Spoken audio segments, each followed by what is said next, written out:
함께 사도신경하심으로 우리의 신앙을 고백하겠습니다. 나는 전능하신 아버지 하나님, 천지의 창조주를 믿습니다. 나는 그의 유일하신 아들, 우리 주 예수 그리스도를 믿습니다. 그는 성령으로 잉태되어 동정녀 마리아에게서 나시고 본디오 빌라도에게 고난을 받아 십자가에 못 박혀 죽으시고 장사된 지 사흘 만에 죽은 자 가운데서 다시 살아나셨으며 하늘에 오르시어 전능하신 아버지 하나님 우편에 앉아 계시다가 거기로부터 살아있는 자와 죽은 자를 심판하러 오십니다. 나는 성령을 믿으며 거룩한 공교회와 성도의 교제와 죄를 용서받는 것과 몸의 부활과 영생을 믿습니다. 아멘. 찬송가 214장 하시겠습니다. 찬송가 214장입니다. 나 주의 도움 받고자 주 예수님께 빕니다. 그 구원 허락하시사 날 받아주소서. 내 모습 이대로 주 받아주소서. 날 위해 돌아가신 주 날 받아주소서. 큰 죄에 빠져 영죽을 날 위해 피 흘렸으니 주 형상대로 빚으사 날 받아주소서. 내 모습 이대로 주 받아주소서. 날 위해 돌아가신 주 날 받아주소서. 내 힘과 결심 약하여 늘 깨어지기 쉬우니 주 이름으로 구원해 날 받아주소서. 내 모습 이대로 주 받아주소서. 날 위해 돌아가신 주 날 받아주소서. 내 주님 서신 발 앞에 나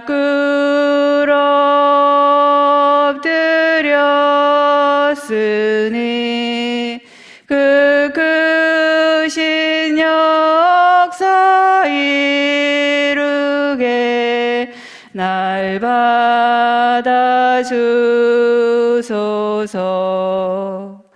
내 모습 이대로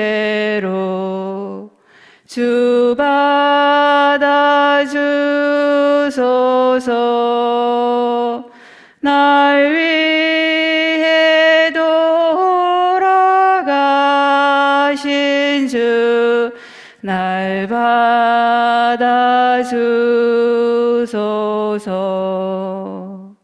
아멘. 이제 이 시간 우리가 함께 기도하실 때에 계속해서 코로나 바이러스의 퇴치를 위해서 기도하도록 하겠습니다. 코로나 바이러스는 우리 인간의 무지와 또 교만과 죄악으로 발생된 재앙일 것입니다. 이 재앙을 통해서 우리에게 값진 교훈을 주시는 하나님 앞에 우리가 먼저 회개로 나아가기를 원합니다. 우리의 죄악된 모습들을 다시 한번 돌아보면서 이 기회를 통해서 우리가 다시금 신앙 안에서, 말씀 안에서, 주님 안에서 새롭게 거듭나는 그러한 우리들의 모습들이 우리의 삶이 될 수 있도록 해서 함께 통성으로 기도하시겠습니다. 하나님 아버지, 이 시간도 우리가 간절한 마음으로 하나님 앞에 간구하며 나아갑니다. 코로나 바이러스로 인해서 온 세계가 두려움과 혼돈 속에 신음하고 있는 이때에 참으로 치유의 하나님의 도우심을 간구하면서 하나님, 우리가 먼저 교만과 죄악들을 회개하오니 하나님, 우리를 불쌍히 여기시고 긍휼을 베풀어 주시옵소서. 하나님 아버지, 정말 우리가 하나님을 믿는다 하면서도 말뿐인 삶이었지는 않았는지 다시 한번 돌아봅니다. 교만과 욕심과 이기심과 불순종의 삶이었음을 고백합니다. 하나님 없이도 살 수 있는 것 같은 그러한 교만한 마음을 가진 적도 있었고, 우리의 욕심에 이끌려서 불의 앞에 침묵하였으며 거짓과 타협하며 진리를 외치는 일에도 주저하였던 우리들의 모습을 회개하오니 하나님, 긍휼을 베풀어 주시옵소서. 거룩한 하나님의 자녀로, 그리고 그리스도의 몸된 교회로 부르심을 받고 살면서 하나님, 우리는 안일함과 이기주의에 빠져서 진리의 복음의 파수꾼의 사명을 온전히 감당하지도 못했습니다. 하나님, 우리를 긍휼히 여겨 주시옵소서. 눈에 보이는 것이 전부인 것처럼 살아온 우리들의 무지와 또 우리들의 연약함과 우리들의 어두움을 고쳐 주시옵소서. 보이지 않는 코로나 바이러스는 우리가 이렇게도 인정하고 두려워하는데 참으로 살아계신 하나님을 두려워하지 않았던 우리의 완악함을 긍휼히 여겨주시고, 참으로 하나님 안에서만이 영원한 생명과 또 소망이 있음을 다시 한번 고백하게 하여 주시옵소서. 하나님 아버지, 참으로 기도하옵나니 세상 법 위에 하나님의 법이 있음을 고백하며 주의 말씀에 온전히 순종하게 하시고, 하나님보다 더 사랑했던 우리의 우상들을 과감하게 버리게 하시며, 교만이 겸손으로 또 욕심이 섬김으로 다툼이 화해와 협력으로 바뀌게 하여 주시옵소서. 그래서 이제는 오직 성경으로, 오직 믿음으로, 오직 은혜로, 오직 하나님께 영광을 올려드리는 행함이 있는 삶으로 나아갈 수 있도록 하여 주시옵소서. 코로나 바이러스를 퇴치하실 분은 오직 하나님이시며, 그러므로 온 인류의 소망은 오직 예수 그리스도이심을 확신하며 담대하게 선포하며 살아있는 신앙인들이 될 수 있도록 도와주시옵소서. 코로나로 인한 어려움과 고난을 통해 값진 하나님의 교훈을 깨달을 수 있는 겸손과 지혜를 우리에게 허락하여 주시고, 우리의 신앙이 더욱더 성숙한 그런 믿음으로 나아갈 수 있는 기회가 될 수 있도록 도와주시옵소서. 참으로 하나님 아버지, 간구하옵나니 주의 말씀을 의지하며 부르짖는 우리의 기도를 들어 응답하여 주시옵소서. 이제 목사님을 통하여 주시는 하나님의 음성을 듣기를 원합니다. 머리가 아니라 마음으로, 가슴으로 받아서 우리의 삶의 지표가 될 수 있는 귀한 말씀이 될 수 있도록 도와주시옵기를 살아계신 예수님의 이름으로 기도하옵나이다. 아멘.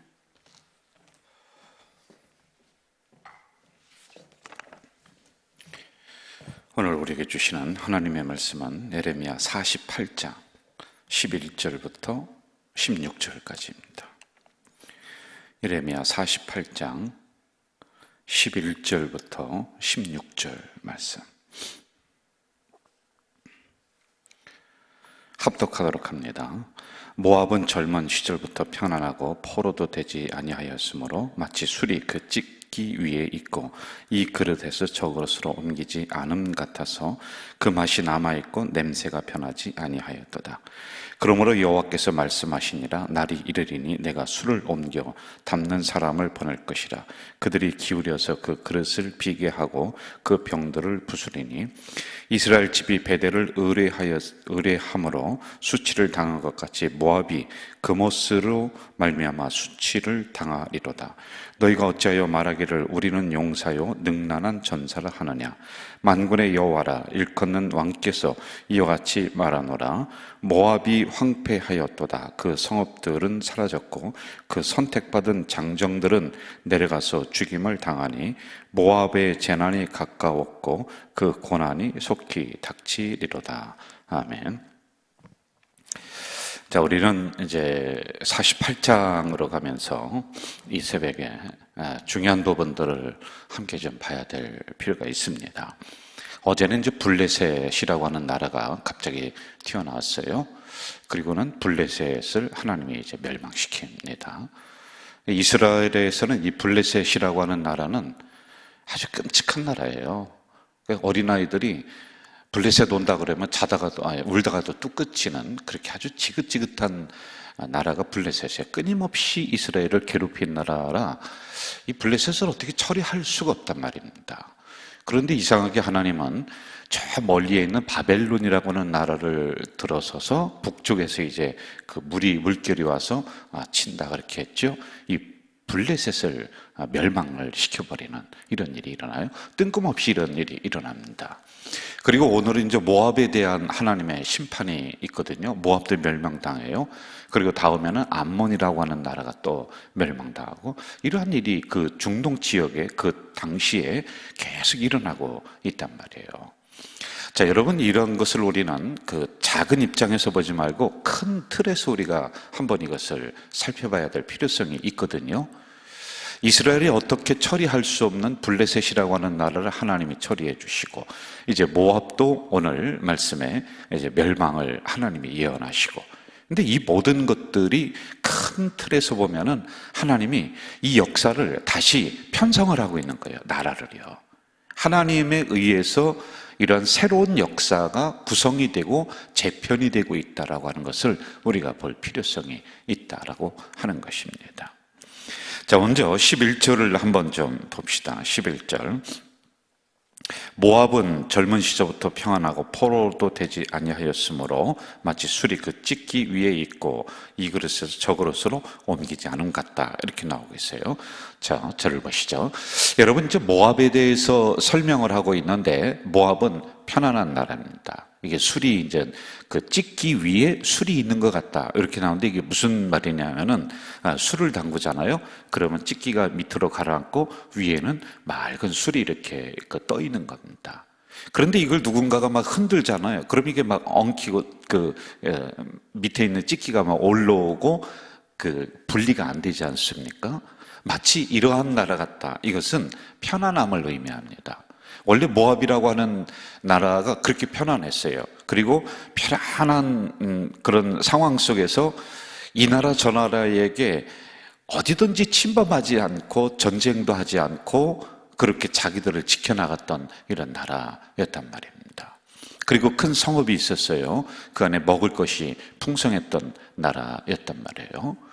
자, 그런데 하나님은 이러한 나라를 네가 그렇게 그릇에 찢기가 가라앉은 맑은 술같이 이렇게 있었는데 내가 이 술그릇을 옮긴다는 거예요.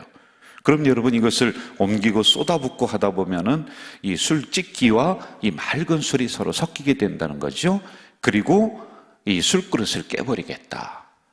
이것은 혼란을 내가 너희에게 줄 것이다. 그리고 결국에는 너희들이 그렇게 견고하게 생각했던 이 성읍이라든지 나라를 내가 깨트려버리고 멸망시키겠다. 이렇게 지금 예언을 하고 있단 말입니다. 자, 하나님은 왜 이렇게 이 모압이라고 하는 나라에 대해서 이런 심판을 예언을 하고 있을까? 이걸 우리가 오늘 좀 살펴봐야 돼요. 두 가지로 우리가 이 새벽에 좀 묵상을 해야지만이 됩니다.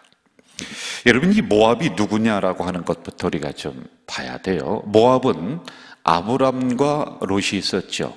아브람과 롯이 있었는데 이 아브람의 사촌이 롯입니다. 그리고 롯의 딸에서 난 자식이 모압이에요. 여러분, 그러므로 이 모압은 아브람의 후손이란 말이에요. 다른 말로 하면 이 모압이라고 하는 나라는 하나님을 섬겨야 되는 나라란 말입니다. 다른 거 섬기면 안 돼요. 그런데 자기의 본질을 잃어버려요. 자기의 뿌리를 잃어버리면서 이렇게 살아가고 있는 나라가 모압이다라고 하는 겁니다. 13절로 가볼까요? 13절 같이 읽어봅시다. 시작. 이스라엘 집이 베델을 의뢰함으로 수치를 당한 것 같이 모압이 그모스로 말미암아 수치를 당하리로다. 자, 모압이 어디를 의뢰하고 어디를 섬겼다? 그모스.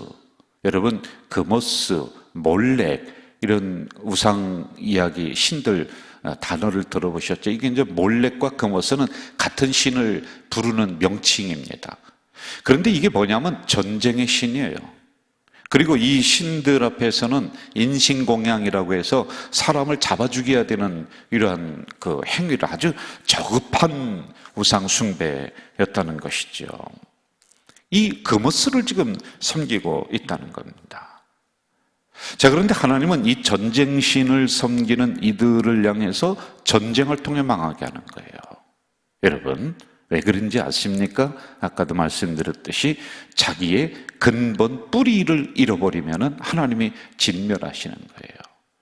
여러분, 우리 근본 뿌리는 어디입니까? 우리는요, 성도, 예수 그리스도가 우리의 뿌리입니다. 우리의 근본을 잃어버리게 되면 우리도 멸망당할 수가 있다라고 하는 것이지요. 우리는 항상 이 부분을 중요하게 생각하며 가져가야지만이 될 것입니다. 이들에게는 큰 성읍도 있었고 또 먹을 것도 넉넉했고 또 편안했고, 그런데 결국에는 자기의 뿌리를 잃어버렸기 때문에 하나님은 여기에 대해서도 계속 경고를 하셨겠죠. 그러나 오랜 시간 동안 그모스라고 하는 이 신을 섬기면서 하나님을 잃어버렸습니다. 이제 그 결과는 참혹하게 모압이라고 하는 나라를 멸망시키는 것으로 가고 있다라고 하는 것이지요. 자, 또 하나 우리가 중요하게 오늘 새벽에 묵상을 해야 될 주제가 또 나옵니다. 이 모압의 특징은 정치적으로 보면은, 군사적으로 보면은 기회주의자입니다. 자, 이 나라가 포로도 끌려간 적이 없다 이렇게 나오죠. 그리고 누구든지 전쟁에 가서 먼저 공격하고 전쟁을 한 적이 없습니다. 여러분, 이게 왜 그런지 아세요? 정치적으로 군사적으로 보면은 이 모압이라고 하는 나라는 강한 나라에게 가만히 보고 있다가 붙습니다. 이쪽이 강하다 싶으면 이쪽으로 가서 딱 붙어요. 이쪽이 강하다 싶으면 이쪽에 가서 딱 붙습니다.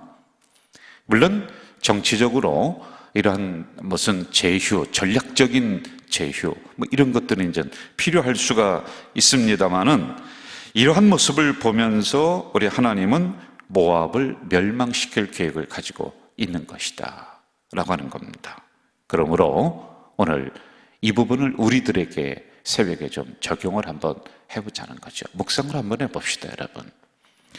우리는 신앙의 기회주의는 없었습니까? 우리는 신앙의 회색 분자는 아니에요? 우리는 신앙생활의 중간지대에 서 있는 건 아니에요? 그래서 더 유리하다라고 하는 쪽으로 붙어버리고, 또 어느 때는 이쪽으로 또 붙어버리고, 어느 때는 하나님에게 붙고, 어느 때는 세상에게 붙는 회색지대, 중간지대, 기회주의자, 이런 신앙은 아니냐라고 하는 겁니다. 옛날 이솝우화의 박쥐의 이야기라고 하는 게 있습니다. 옛날에 길짐승은 이제 발로 다니는 짐승과 날짐승, 날개로 다니는 짐승과 전쟁이 났어요.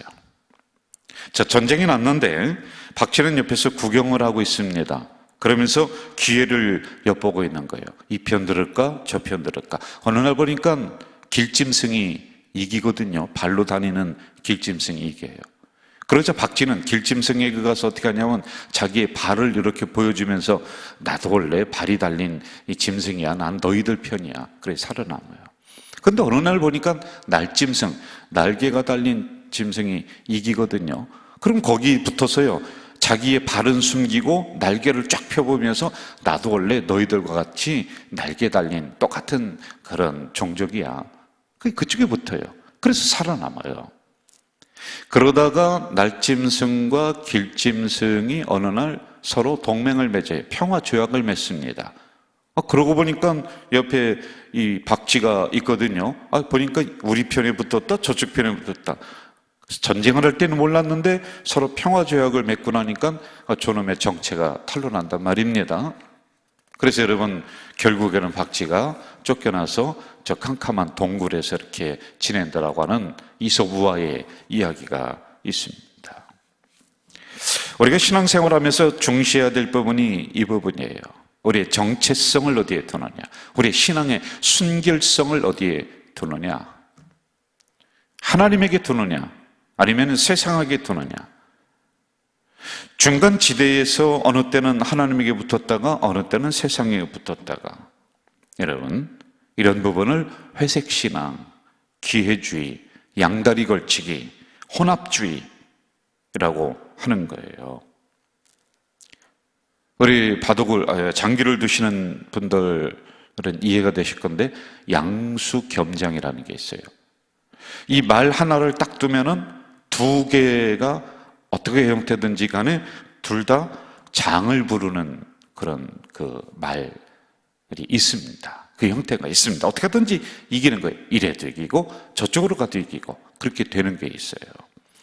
그런데 기회주의라든지 혼합주의, 이 중간 지대에 있는 신앙은 이래도 이기고 저래도 이기는 게 아니에요. 이쪽에 가도 복 받고 저쪽에 가도 복을 받고 그러면서 거기에서 떨어지는 그 부스러기를 먹고 사는 게 아니에요. 헛된 우상에게는 속습니다. 그리고 하나님에게는 저주를 당하는 거예요. 심판을 당합니다. 양쪽에게 다 피해가 되는 거예요. 우리에게 말입니다. 우리는 이런 것을 안 한다고 생각을 하시나요? 그렇지 않을 것 같아요. 우리는 어느 때는 세상에 있는 그런 모든 것들이 물질이나 여러 가지 것들이 신앙보다 위에 있습니다. 그리고 어느 날은 신앙이 또 위에 있고, 우리는 왔다리 갔다리 하는 이런 혼합주의, 기회주의, 신앙의 회색 분자가 우리에게도 있을 수가 있단 말이에요. 결심해야 되는 겁니다. 라오디게아 교회에게 보낸 편지 가운데 주님은 이렇게 말씀하시죠. 요한계시록 3장 15절, 내가 내 행위를 아노니 내가 차지도 아니하고 뜨겁지도 않다. 내가 차든지 뜨겁든지 하기를 원한다. 그렇지 않으면 내 입에서 토해 내치리라. 회색 분자에게 얘기하는 거예요, 여러분. 신앙의 방황을 끝내라는 겁니다. 우리의 소속을 분명히 하라는 것입니다. 신앙의 결단을 분명히 하라는 것입니다. 그러면 거기에 대한 하나님의 놀라운 섭리와 계획이 작용이 되고 작동이 되는데, 우리는 그렇게 지금까지 경험해 본 적이 별로 없습니다. 우리가 중간지대에 이렇게 서 있다면은, 비슷하다면은 당연히 믿음으로 결정해야 돼요. 뜬금없이 큰 것을 그냥 믿습니다 그러면서 그쪽으로 밀고 나가는 것은 신앙의 상식에 어긋나진 않죠. 그러나 이래도 되고 저래도 되는 이런 상황이다. 당연히 믿음으로 결정해야 됩니다. 이 편으로 결정을 해야 돼요. 그리고 그렇게 나가야지만이 되는 거란 말입니다. 죽으면 죽고 살면 산다. 그러면 여러분, 죽는 것을 선택하시오. 그러면 하나님이 살려주신다니까요. 내가 망하면 망하고 흥하면 흥할 것이다. 그래서 여러분 그렇게 결정을 해보세요. 그럼 하나님이 흥하게 해주신다니까요. 그런데 우리는 중간에 서서 어떻게 해요? 어느 쪽이 더 유리한가? 끝까지 갑니다. 끝까지 가서 이쪽으로 저쪽으로. 그러다 여러분 우리가 얻은 게 뭐가 있어요? 둘 다 놓쳐버렸어요. 세상에서 있는 우리가 그렇게 귀하게 여기는 것들도 나를 떠나갔고, 우리는 하나님에게도 심판받는 존재가 돼버린다는 것이지요. 이 부분 이 새벽에 중요하게 우리가 묵상을 합시다. 두 가지였습니다. 첫째는 뿌리를 우리가 잃어버리지 말자. 그렇죠? 그리고 두 번째는 신앙의 기회주의는 우리는 아닌가. 기도하겠습니다.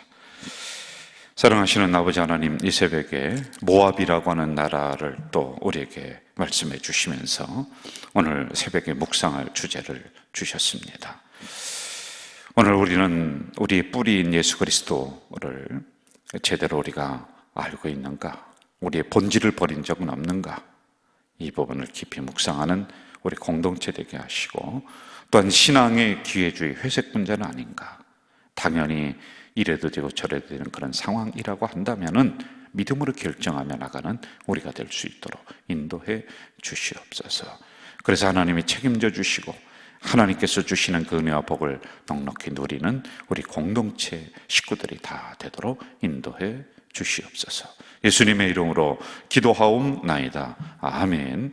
하늘에 계신 우리 아버지, 아버지의 이름을 거룩하게 하시며 아버지의 나라가 오게 하시며 아버지의 뜻이 하늘에서와 같이 땅에서도 이루어지게 하소서.